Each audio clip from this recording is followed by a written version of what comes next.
ইয়া আল্লাহ, তাহলে ভাই তোমরা আম গাছ কেটে ফেললেন। ইয়াল্লাহ, মাটি থেকে মাটি থেকে 2 ফুট উপরে গাছটাকে এখানে কেটে দেন। দেওয়ার পরে এখান থেকে যখন নতুন ডাল বের হবে তখন আমরা এখানে নতুন গাছ স্থাপন করব।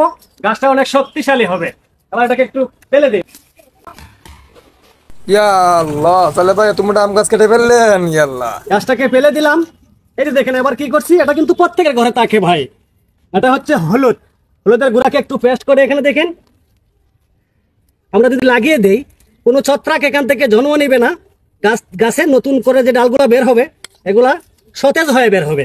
আর যদি ছত্রাকে এখানে আক্রমণ করে আস্তে আস্তে কাণ্ডটা নষ্ট হয়ে যেতে পারে। এই কারণে আমরা একটু হলুদের পেস্ট লাগাইলাম। উপরে একটা টিস্যু কিংবা একটা টিস্যু বার করেন।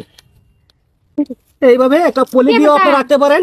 আমাদের কাছে এখন টিস্যু একটা আছে, টিস্যুটা রেখে দিলাম। এখানে একটা পলি দিয়ে ডেকে ডেকে দিবেন কয়েকদিন। হলুদটা যখন একটু শুকিয়ে যাবে তখন আর লাগবে না, এটা সরিয়ে দিলে হবে। এখন পুষি যখন আসবে তখন গ্রাফটিং করে আবারও আপনাদেরকে ভিডিও দেবো। ভালো থাকবেন। আল্লাহ হাফেজ।